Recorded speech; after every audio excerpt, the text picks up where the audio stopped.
Sunday morning. With us today is Tom DiNapoli, the Comptroller of the State of New York, who has done a terrific job for so many years.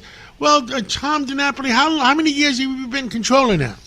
Oh, 19, John. 19th anniversary this year. That is wonderful. And tell us, I mean, you've always done a great job for that, and you're almost a bipartisan person. I've never heard anybody say a bad thing about you. Tell us how our pensions are going for New York State. Well, I appreciate you saying that, John, because, the Comptroller's office has to be above the day-to-day politics, and we try very hard to keep it that way.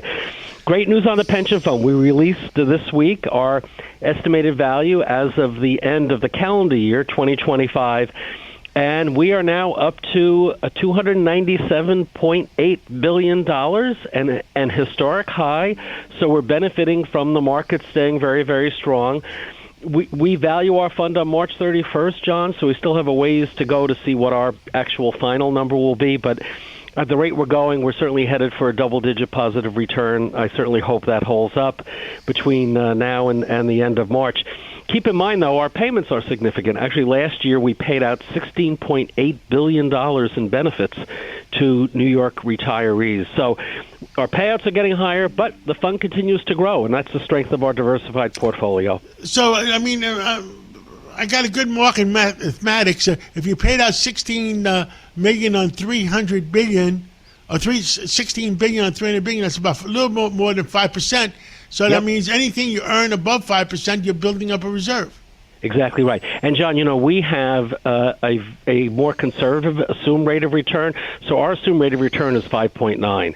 We think that's a more realistic number. Many pension funds have a much higher assumed rate of return, and they often have to make riskier investment choices to try to get that higher return. By having that 5.9, we really have been able to maintain a virtually fully funded pension plan. Many states that have real issues with their finances. You look at a state like Illinois and past years Jersey, it's often because they have significant unfunded pension liabilities. That's not something we've allowed to happen in New York, and so we're able to send out those pension checks, secure the retirements of our retirees today and the ones that are going to retire in the near future, and still grow the fund. Tom, there's so many people that put pressure on state controllers and for politics. Have you been able to avoid being involved in a political upheaval? Well, I always remind everyone, our obligation is to secure the pensions and the retirement benefits of our 1.2 million members. And we can't manage the pension fund based on the politics of the day.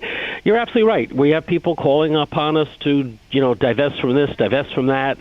It's interesting. It's usually not where to invest. It's where not to invest. And we always, try to do the responsible thing with where we're putting our money. If there are companies we're invested in where perhaps we're not happy with all their corporate practices, we do press them, we do engage with them.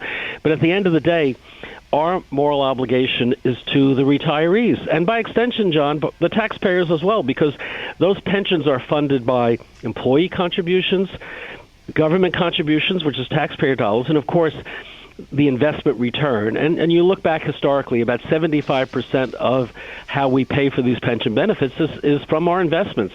But we still have to keep as our first priority managing the fund for the benefit of the members, getting the best return consistent with what our long-term goal is. We have to keep the politics out. I agree with you 110%. Well, Tom DiNapoli, 19 years. You've done a terrific job, and thank you for what you do for New York City, New York State, for New York State pensions. And God bless you, and God bless America, and you certainly have my vote. Oh, thank you, John. You've been a great friend, and thank you for what you do to always inform New Yorkers about what's happening out there. God bless, and have a great rest of the weekend. Thanks. Well, the holidays have come and gone once again, but if you've forgotten to get that special someone in your life a gift, well, Mint Mobile is extending their holiday offer of half off unlimited wireless. So here's the idea. You get it now, you call it an early present for next year. What do you have to lose? Give it a try at mintmobile.com/switch. Limited time, 50% off regular price for new customers. Upfront payment required. $45 for 3 months, $90 for 6 months, or $180 for 12-month plan. Taxes and fees extra. Speeds may slow after 50 gigabytes per month when network is busy. See terms.